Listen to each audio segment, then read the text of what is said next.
semua. Hai Reza, selamat datang ke Singapura. Thank you so much. Assalamualaikum semua orang-orang Singapura. Saya bersyukur sangat pada malam ini saya dijemput untuk berada dengan anda semua Singapura. Saya rindu sangat Singapura ni. Last year saya datang. Welcome. Okey, sejujurnya saya berbesar hati sangat sebab saya dapat berdiri di sebelah salah seorang pelakon Singapura yang sangat berbakat ataupun hebat yang dianugerahkan sebagai pelakon wanita terbaik komedi yang lalu, Siti K.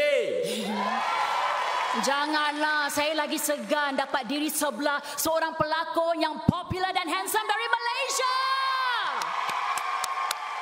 Alhamdulillah, tapi jangan puji lebih sangat kembang hidung saya ni sebenarnya pada malam ini. Okey, Siti K, sebenarnya saya ada soalan. Silakan tanya. Pada awak, okey. Why Siti K?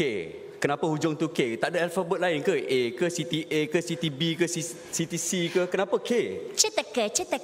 Tak boleh nak teka, saya dah habis fikir dah daripada Malaysia ni. Okey, K for cute. Faham. Saya boleh nampak cute dia dekat situ. Okey, Siti K, Siti Cute. Sorry, Siti Cute lah saya panggil dia lepas ni. Kita tak nak membuang masa sebab pada malam ini kita ada tanggungjawab ataupun amanah yang perlu kita sampaikan. Ada dua anugerah yang kita perlu sampaikan pada malam ini.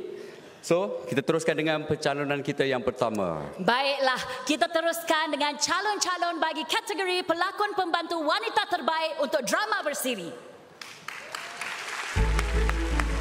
Calon-calon bagi pelakon pembantu wanita terbaik drama bersiri. Ati Malik, Mencari Marina, Poetry in Motion. Cassandra Spikerman, Operandi Gerhana, Infinite Studios. Olin Saleh, Chrysalis, Mediacorp Eagle Vision. Olin Saleh, Mencari Marina, Poetry in Motion. Yuslina Yusof, Spy, siri kedua, Oka Pictures. Alright, silakan Reza. Okey, bismillahirrahmanirrahim. Saya buka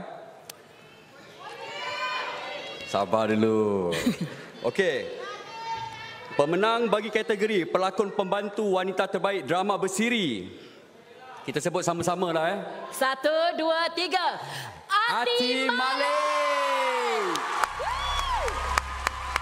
Ati Malik memulakan kerjaya lakonannya 10 tahun lalu menerusi drama Rempuk.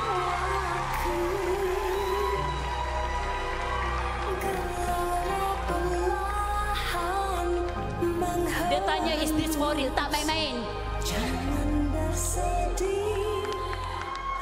Assalamualaikum. Ayang, thank you for merestui karier saya. Kak Iba, Abang Din, thank you so much. This is for you. Lydia Ashikin, Uncle Mazlan, thank you for being the best co-actor. And especially to my family, my in-laws, my sons. Mommy, love you so much. Thank you, Surya. I love you guys. Thank you so much.